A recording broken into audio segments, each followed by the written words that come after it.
Okay, ladies and gentlemen, good afternoon. Welcome back to the Content Zone. I hope you're all feeling refreshed and fully fueled. For those of you that need a boost, don't forget there is an oxygen bar, but I'm sure you don't, not at this time. We have 3 sessions left in here. Glad to see we have filled up all the last 2 days. In fact, I've been playing games with our other zones to make sure that we've had the most people, and we certainly have, so give yourself a round of applause for that. Let's get the energy levels up. We only have 3 sessions left to conclude Festival Media Latam. I know it's very different to the main stage, but we can have lots of fun in here. Okay, our next session, as we promised you over the last 2 days, our zone's all about kind of deeper diving into content, the issues and the trends that you guys wanted to know more about. So our next session, they're actually going to introduce themselves, which is really good. We like to mix things up, but the session is all around the power of brand engagement. Sube la marea. So I will let the guys take it away. Fantastic. Thank you.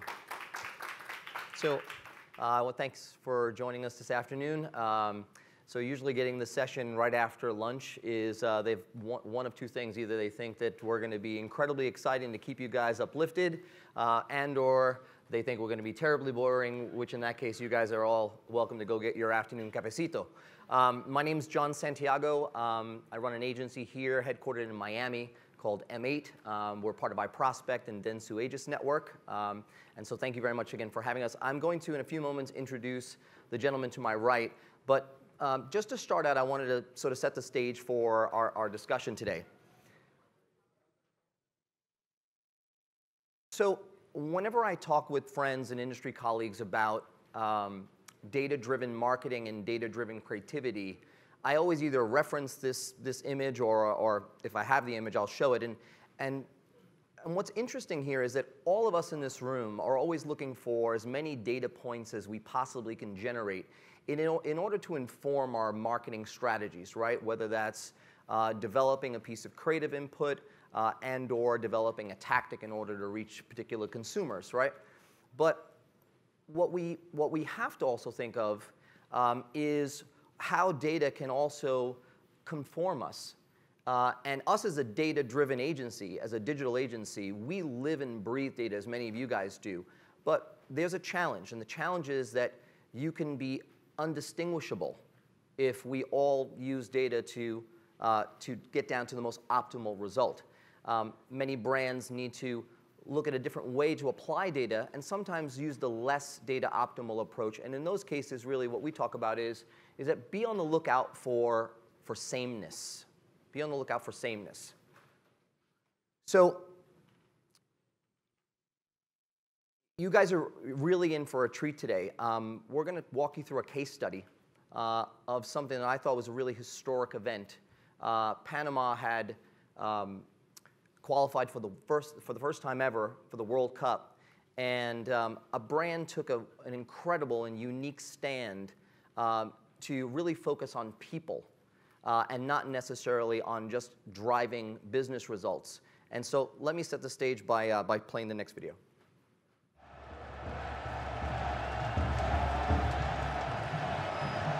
For the first time, Panama qualified for the World Cup. This was a feat worth celebrating. Panama's rhythm and their soccer fans' moniker, the Red Tide, became the inspiration for a new national anthem, Sube la marea.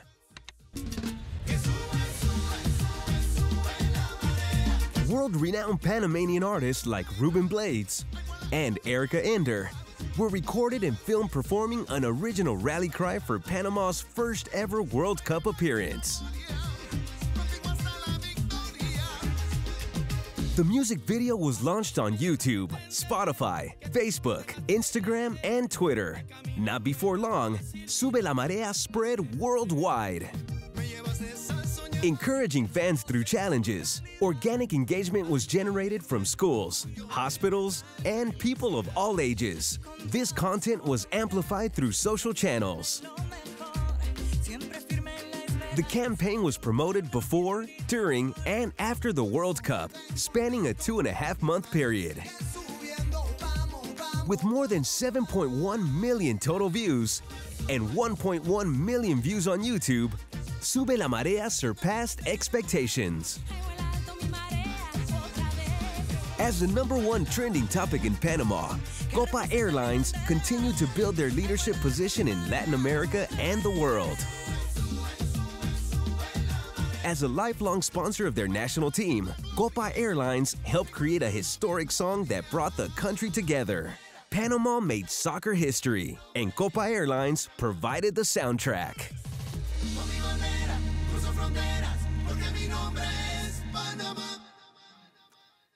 Please join me in welcoming Marco Ocando to the stage from Copa Airlines, the Senior Director of Marketing. Nice to see you, buddy. Thank you. Thank you. So let's dive into it. You know, let's see if this thing comes up here. Fantastic. Perfect. Now you know. So you asked our team, you challenged our team after spending the last 2 years really driving lower funnel activity, using all the data points that we get from all of our marketing efforts to drive conversion, put butts in seats. That's what we do.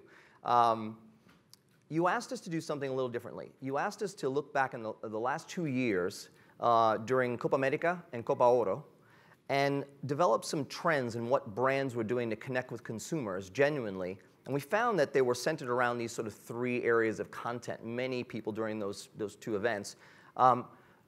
They were focused on sport, they were focused on the players or the teams, or they were just focused on the events themselves.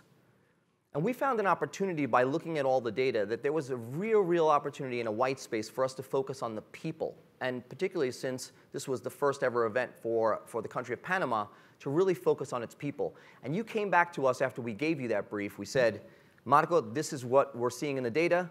And you said to me, exactly to our creative team, you said, let's focus on people. But let's not only do that, let's make history. Tell us a little bit more about maybe the backstory of where some of that uniqueness came from and where you really found that challenge. Well, thank you, John. Again, thank you guys for being here and for wanting to listen to our story. I hope you find it interesting. I know you've been listening to a bunch of technical jargon and digitalization and all these things. So today I thought we were going to do something a bit different, talk about people. Talk so much about data, now talk about the connection between brand and people. So what we did, this sort of brief or call to action for the agency was a process that started many years ago. When we arrived in Copa around 9 years ago, as part of the assessment we did for the brand, we found out that, interestingly, the brand was really low in terms of consideration and love, what we call the love factor among Panamanians. Despite being the #1 private company in the country, sorry, and also not only that, but the role it played. More than 80% of all the incoming and outbound traffic of Panama, international traffic of Panama, is through Copa, and also obviously that translates into tourism and stuff. So for a company this big and this relevant, we don't make other stuff. Maybe we actually bring the people into Panama. For it to be considered that low in terms of sentiment and the love brand factor, if you will, was really puzzling. So we set out a strategy that still carries to this day, among which one of the pillars was we wanted to be a pride of the Panamanian people. Just like Roberto Duran or Mariano Rivera go out and defend the Panamanian colors, we go out every day. Thousands of Panamanians, defending the Panamanian colors out there. We're one of the top on-time airlines in the world, not in Latin America, not in Central America, in the world. Our financial performance is great. So we are doing, world-class things every day, and people are not really feeling it. And we're contributing to the country, and we're not really getting retributed with that. So we said we're going to become part of the Panamanians. We want the Panamanians to feel that we are there with them in every special occasion and every day. So as part of that, we then said, what things can connect really with a national audience like that? So this was many years ago. And we said, among other things, culture, et cetera, we said sports and music. Especially in Panama. Panama is a very musical country, but also they like their sports very much. So we said, within sports, what is it that's going on? And by that time, we found that the national team, this generation of players of Panama, were really special. They were already doing some things that had never been done. I mean, for the scale of Panama, forgive me, I know that we have Argentinians, we have Chileans, Brazilians, Mexicans, I know. So for our size, think about this little country of 3.5 million people. They were doing things, they were doing feats. They were tying with Mexico in the Azteca Stadium. They were beating the US in Panama. I mean, they were doing things that had never been done by a Panamanian generation. So we said, we want to bank on these guys and support them. This was many years ago, I remember. And then we said, this is something that we need to build on. We also look at other data, like soft data that I call is, how many years were we supporting the national team? And nobody knew. Nobody knew. It was like, because they weren't being active before. And we found out that Copa was the longest standing sponsor of the national team ever, like forever. It was like more than 20 years. And the longest standing, where others had bailed the ship when the national team failed and again, we had maintained strong there. So we said, we need to tell people this. I mean, this is part of what we do, how we support the country. We don't bail on you. We are here to stay. And so we're putting all of those things together. So when the team qualified finally for the World Cup and we were there, we said, this is the moment. This is it. This is when all these years of supporting the team, that had been a losing team, everybody was saying, oh, how can you associate yourself with a losing team?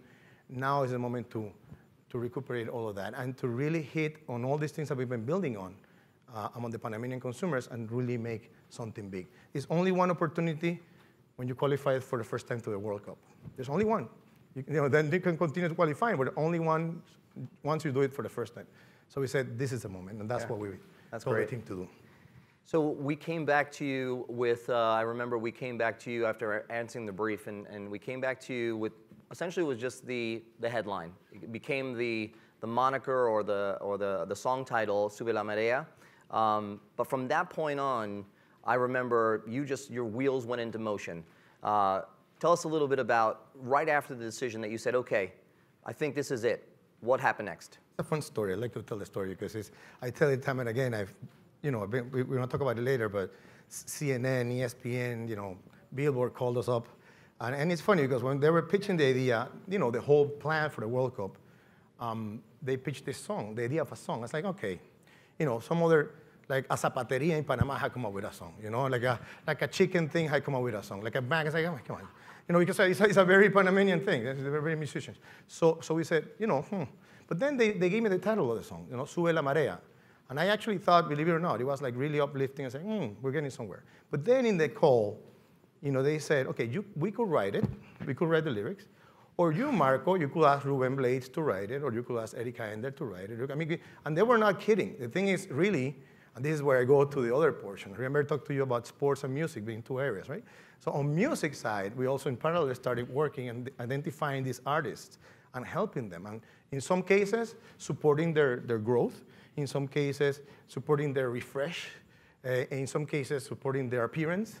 And so we really targeted that community too, and started forging bridges and really great relationships that not only went at the tactical profile, but more on a personal level. And as a matter of fact, I used to work in Spirits Company, and I learned there, if anything you live today with is this, I always tell my people, there's nothing better. I mean, when you're going to meet somebody like that, 2 hours of a good lunch with 2 wines are more effective than 35 meetings in your office for an hour. Like really, the connection that you get and the personal establishment you get when you really get into going beyond the artist and the protocol and you get into knowing the people, what worries them, etc., is really amazing, and it builds trust. And so, basically going back to the story, I have been doing that, for me, having a lot of lunches and with all these people and a lot of wine, but for years. And it only took, while he was talking to me and saying Ruben Blades, Erika, and I was like, yeah, we can talk, I can chat to them. And then I thought about this thing, and let me see how millennial this audience is. Who remembers a song called We Are the World? 50%. Well, there's a lot of people. So We Are the World was this song, that back in the 80s, a bunch of US artists came together for Aid for Africa. And I thought, we can do a We Are the World Panameño. Why can we not do a Panameño We Are the World? I have the numbers here. I helped them before. So I said, okay, yeah, that seems like a great idea. And I started chatting in the meeting I chatted Ruben's manager, I chatted Erika's manager. I was like, yeah, we could do it. And I say, by the time it's like, yeah, I buy it. We got it. We have this idea. And so that's how we came up with it. And actually, obviously, everybody was enthused by the national moment, the history of it, and the fact that they were going to play together. Believe it or not, I thought they were going to be jealous, and they were elated because there were people from different fields of music that had never played before. So I thought that it was very important, and for them it was also like a great opportunity, and it turned out to be great. You mentioned before about soft data, right? And you had told me a story, two things you said. Tell the audience the story about the two artists that were at the time not friendly, yeah. And that was also a piece of soft data, and then also what they charged you for this stuff and how everybody came together, and you had gotten calls about people just wanting to be involved. And that's a great point. So when we talk about data, when we looked at the sessions, like, I don't want to talk again about what you guys have been seeing for all these days, right? All these, I mean, you saw some numbers there, but really is the other angle of data. I mean, data is not only what you see and STEM in all these KPIs and reports that we get from the agencies, but also the soft data that they call, the innuendos, the things that when you nail them, your content becomes richer because of the story, the backstory of it. So we learn, picking artists in Panama is very easy because it's a very musical country. But we said, no, we want people from different fields of music, of all the categories of music in Panama. But we found out, the dynamism between the artists, and we saw that two of them, had issues, had never played together for years. They play in the same category of music, but they hated, they had issues, widely known in the country. So if we unite these guys, this is going to be even more special. And Copa being in the middle, sort of like the arbiter, and having helped both of them, I said, hey, convincing them in saying, this is what it's all about. Unite with the country on one mission, which is the most important mission in sports ever that we had. And it turned out great. And so that, that helped the content come to a different level of engagement because we sort of knew that. It was beyond the typical KPIs of impressions. It was about finding out the right dynamics. And also about how much they charge me. Well, the thing is, again, this is part of a years-long relationship. 4 tickets each, or something like that. Omar Alfano gave us the studio. It was like almost charity. It's almost embarrassing to tell you how much. It was really nothing, really nothing. But I think the key takeaways that you'd mentioned to me were trust, pride, and goodwill. That was sort of what we were trying to generate there. So let's talk a little bit about, there's tangible results, and if you don't mind me saying, I think we talked a little earlier, there was about a 14 to 15% lift in airline tickets that were through that period. He didn't want me to put that up on the screen, by the way. But that was during that period. We had a lift in tickets. But describe some of the non-tangible results. Well, I think at the end, all of them are tangible, John. It depends on how you look at them or how you measure them. But I think eventually, because when somebody approaches you in the street and they tell you, thank you for doing that, and how much more tangible can we get? That's human connection. That is what you want. It's hard to show up on a number, but it's the most tangible thing you can get. So I think as part of that, when we got inspired by the song and the whole dynamic that was going up, just a great story was the national team, Copa Airlines flies within the Americas. That's our region. We don't fly to Europe or Asia. So the national team wanted to take off from Panama around a month earlier to Europe to prepare. But they were making plans to live on a European carrier directly from Panama to Europe. And I don't know if I don't think I told you, but I don't know if you saw it in the video, but Panama we made a special livery or plane painted for the national team. It's the only national team in the world that has a going plane for them. And the only one, not even Brazil, Argentina. The only plane, and this got years, not when we knew they were going to qualify. We did it to boost their emotion to qualify. And so we said, no way, we've been dreaming for years that the national team will leave this country with our plane on it. So we need to do something about it. So we went, and we were boldened by the fact that we could do this thing, right? So we said, we started talking to the federation, talked to FIFA. New York, they didn't have slots. So we said, and we changed. We were after like 2 or 3 weeks of intense, and even the president of Panama, and we changed the itinerary of the team. And instead of leaving directly from Panama to Europe, we had them leave to New York on our aircraft. And then in New York, we paid, that's all we had to pay, a night of hotel, and nice dining and whatever. And then the next day they took off from New York to Europe. But we did do in the airport a huge event that lasted for about 3 hours. And both main TV stations of Panama, 95% of all the audience, at prime time, 12 to 3, they were chained. I don't know how you call that. They were cadenados. At the same time, live transmission for 3 hours of this. I mean, and remember, mind you, if we hadn't come up with that idea, that wouldn't have happened. So 2.5 hours, first time in the history of Panamanian television, no brand had ever done this. Is millions of dollars because we had like a big stage with Copa and the FEPA food sign.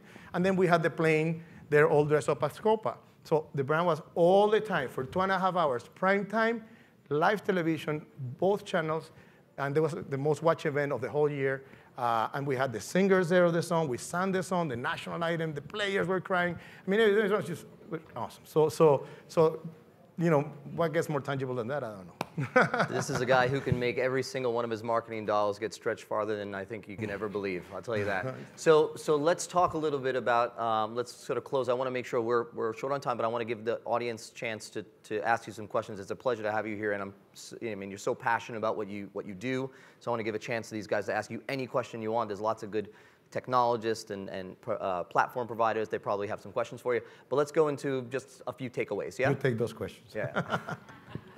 Just a few takeaways. So first thing we talk about is like you after the brief, you said, this is going to be the next way forward for us. And I think to sort of sum it up was that you really wanted us to stop marketing at consumers and start mattering to people. Could you speak to that a little bit? Yeah, I think it's all about the word relevance, right? How many times, we're marketeers in a way, relevance. We need to be relevant. I mean, this is very relevant to be relevant, right? So it's actually cool. I'm not saying anything else, but that sounds like marketing jargon. I like to talk about meaning. We need to be meaningful. We need to matter to people, to do something that either matters to them or to affect in a good way something that either for them or that matters to them, right? Either you do something that affects them in a positive way or you support something or some cause that really matters to them. And so I think that was the challenge. I mean, we had the perfect ingredients for it. We had the sports, we had the music, we had a new opportunity that will never come back. And as I say, when you're about to open a store or a restaurant, everybody's excited, right, before you open the restaurant. Once it opens, you don't know if it works or not. But before, you're all excited because you have hope. So that's the same thing. We knew the World Cup wasn't going to be easy for Panama. But up until we played, we all had hope. So we needed to bank on that hope and make sure that people were uplifted, and that's what we're trying to do. You're definitely uplifted for sure. We have an expression in the agency, especially when I meet with partners, in God we trust, everybody else brings data. But in this particular scenario, it was more about us looking at how we can use data to inform the communication messaging that we're trying to develop, so caring about our consumers and how we were going to speak to them.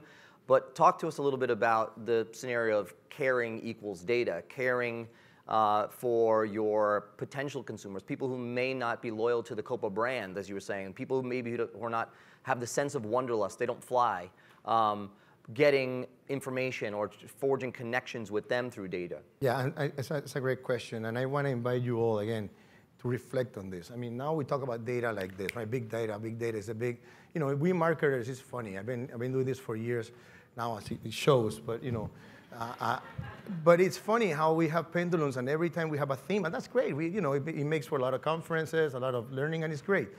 But it's about, we talk about data. The most important thing about data for us is how passionate you are for it, for what you're doing. And if you're really passionate about it, you will find the right data to support the objective. So for instance, again, we really wanted to do the song special. Remember I told you about that thing about knowing, and again, data is not only numbers, data is information. It's all type of information. So knowing, checking back on the fact that we were the longest tenure sponsor of we actually had to go back to the books of the federation, and we say, because we wanted to make that claim.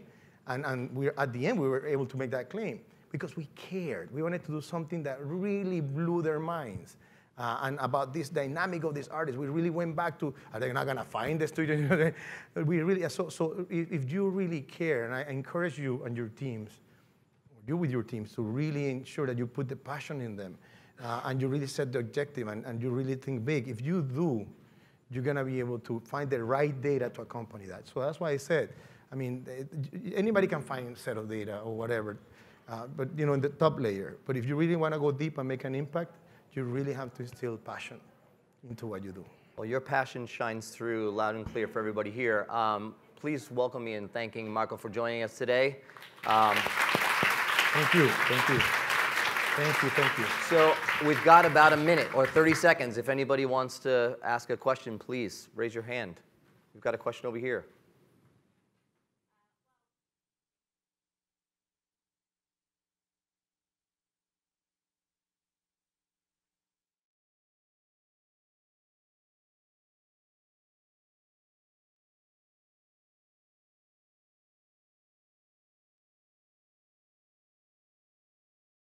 Well, it's all about how passionate you are with your management and looking for angles. I mean, like, I'm gonna tell you something. My management, when I presented the original budget for this, they slashed it in 2/3. So they said, you know, Panama, and this is a Panamanian CEO.